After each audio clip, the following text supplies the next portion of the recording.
Good evening and welcome, and thank you very, very much for coming tonight. My name is Nick Humphrey and I am the Chairman of the Awards and the Managing Partner of Hamilton Locke.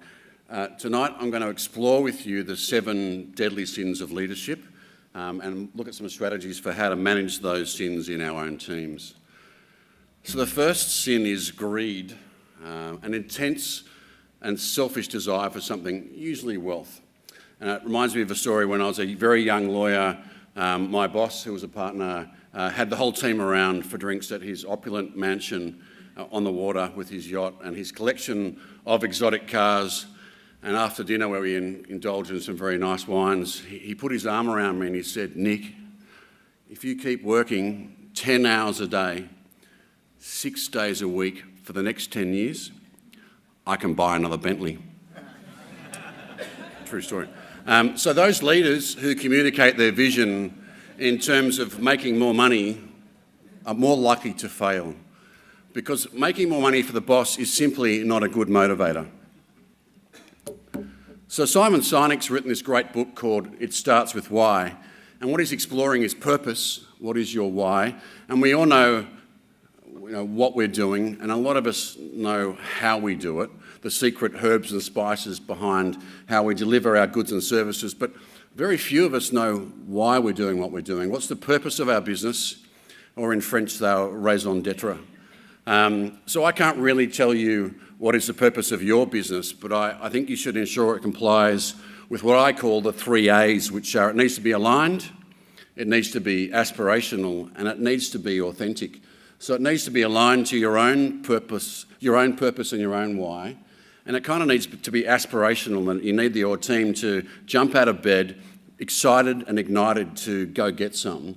But thirdly, it's got to be authentic, because your team and your stakeholders are going to smell marketing bullshit from 1,000,000 miles away. The second deadly sin is envy, and this is all about jealousy or being discontented with your colleague's success. And they did some interesting studies where they got 2 monkeys in cages side by side, and the monkeys pulled a lever and a slice of cucumber came down. So the monkeys learnt that work equals reward. After a while, they changed the experiment so that one of the monkeys actually got a grape, and monkeys love grapes, so that the fellow who didn't get the grape actually went on strike. So even the monkeys got it. They pointed at the other colleague who got the grape and said, "I'm not going to work until I get that." So this is a rampant issue across everyone's business. Jealousy is rife and it's very destructive. And I find that if you envy a colleague, you will start to distance yourself from that colleague. You probably start disparaging that person behind their back, and you definitely won't collaborate. So it drives this anti-collaboration activity.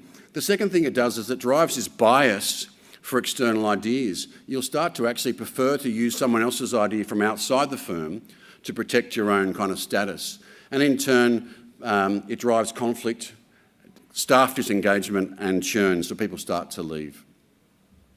So what do we do? Well, as an individual, focus on your own progress. There is always, and I mean always, someone who is smarter than you, wealthier than you, more successful than you, and you're going to drive yourself nuts if you keep comparing yourself to that person. Far better to focus on your own progress and your own journey.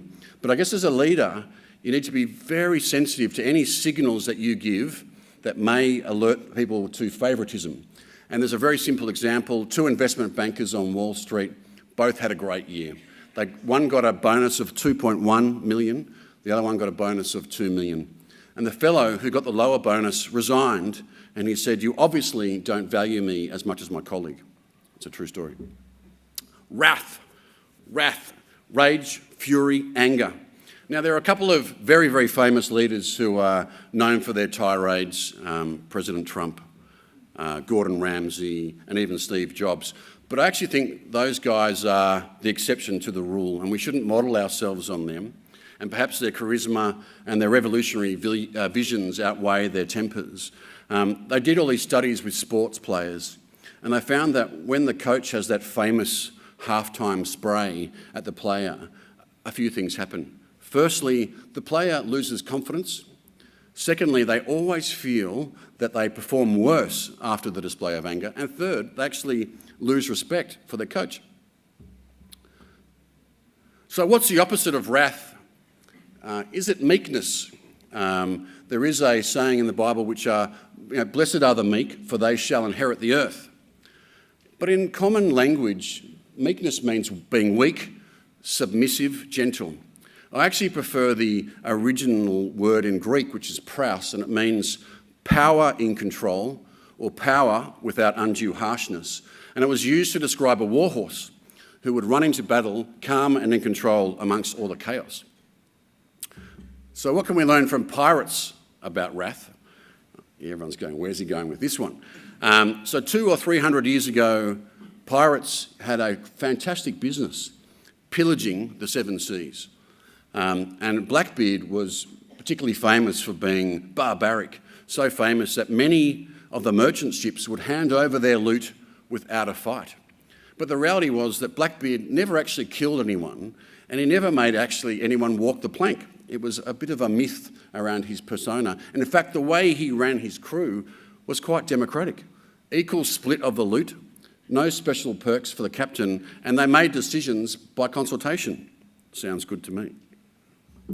Gluttony, taking, insatiability. So Adam Grant has done this book called Givers and Takers, and he's exploring this personality trait. And he says there's three types of people. There's givers, takers, and matchers.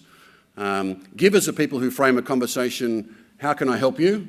A taker is someone who says, how can you help me? And a matcher says, what have you done for me lately? So they're sort of tit for tat, weighing them up. Most of us are actually matchers. So who performs better, a giver or a taker? What they found was that actually the worst performers were actually givers because they were so busy helping everyone else, they didn't have the time or energy to do their own projects. But the good news is that the takers might get ahead in the short term, but the matchers pull them back into line. The matchers actually police the takers. So who was the best? It was actually givers again. So givers were the head and the tail of that distribution. And there are a whole bunch of studies that show that cultures that are based around giving are more successful across client engagement, low churn, productivity, and so on. So how do we protect and build this culture of giving? Well, actually just starts with getting your people to ask for help. The second component is make sure you protect your givers from burnout. So help them to set boundaries and help them to indulge in what I call 5-minute favours. But more importantly, as Adam Grant points out, sort of one bad apple can spoil the barrel, but one good egg just doesn't make the dozen. And what he means by that is the cost of having a taker greatly outweighs the benefit of having a giver. So it starts with figuring out who you let on the bus and who can stay on the bus. So get rid of the takers. So lust. In the 1960s, some Stanford professors did some cruel and unusual experiments. Probably unethical, but we need to learn from these experiments. They got children as young as 4 and 5, and they put them in a room by themselves and got out a marshmallow. And they said I said it was cruel and unusual. And so they said to the children, I'm going to leave the room, and if I come back after 15 minutes and you haven't eaten that marshmallow, I'll give you a second one. So of course, most of the children gobbled the marshmallow down, and only a few of them, about 28%, could actually wait the full 15 minutes. What was important about this was actually came later. 30 or 40 years later, those children who were able to delay gratification were more successful across a range of measures, academic performance, financial success, and so on. So it's an important skill for you and your team to be able to delay gratification. So in the current world where we're full of easy procrastination, Instagram, Facebook, and so on, it's quite easy to just procrastinate. How do you learn the discipline? Jerry Seinfeld, very famous comedian, over a decade wrote 200 episodes. And a young comedian came up to him and said, Jerry, what's your secret? And Seinfeld said, well, look, what I do is I don't break the chain. I get a calendar, and every day I write, I put an X. And after a week, I love seeing the chain get longer. 2 weeks, it gets longer and longer. Just don't break that chain. And what he's really getting at is not the outcome, it's just the process of having the discipline to keep plugging away. So, pride, overly pleased or proud with one's own achievements. So they've done a whole bunch of surveys across a range of industries that found when you try and build teams with all A-grade players, your success may not be what you think. So Wall Street stock analysts, they tried to build teams of all A-grade players, which is II, which is institutional investor, and they found that the II-rated teams performed worse than a team that had a mix. Same with soccer. Those teams that tried to have teams of mainly A-grade players or all-star players were less likely to make the qualifications for the World Cup. Same with basketball. 3 all-stars were more likely to succeed than teams with 4 or 5. So this is part of the work done by Michael Lewis, who was very famous for writing Moneyball. And the essence of what he's saying is that your all-stars, it's beneath them, it's beneath their dignity to do the hard work. So what we need to be doing when we're building out our teams is people who are happy to roll up their sleeves, they're humble, they're self-aware about their own weaknesses, and they give credit where credit's due. So the last sin, you'll be pleased to know, is sloth. And I'm very excited about this because I think I've come up with a new way of thinking about lazy leaders. So the first guy is what I call a fat cat, and he's pretty easy to identify because he's very lazy, he comes in late, he leaves early, he's reading the paper at lunch, very disengaged and passive. The second type's a bit harder to identify because that's the sort of the cardigan wearer.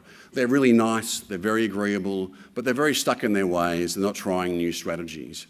And the third type of lazy leader is actually the Tassie devil, the whirlwind of activity, calling meetings, sending emails, busy, busy, busy. But the problem with the fat cat is he gives permission to everyone else to be lazy. And the problem with the guy who's wearing the cardigan is he's not trying out new strategies. So your business will not be ready to adopt those new methods to face the complex markets. And the guy that's the whirlwind of chaos, the problem with him, right, is that he's so busy being busy, he's not getting on and doing the hard jobs. And he needs to learn from the Knights of the Round Table. So, the Knights of the Round Table were sent on a quest to find the Holy Grail. And they were told, what you need is where you least want to look. So what you need is where you least want to look. And I believe that as leaders we can follow this. So the Knights of the Round Table went into the forest, into the darkest parts of the forest, looking for the Holy Grail. And what it means is what makes us feel uncomfortable is dealing with our high-performing salespeople who are also bullies. It's dealing with the person who's been working here for 20 years who is no longer having impact. It's returning the phone call of a very important client that you're too scared to make that call again. So that's the last 7 of the 7 deadly sins. So I'm very excited to have you all here tonight. Congratulations to all the finalists and the winners, and I'll hand back to Aaron. Thank you.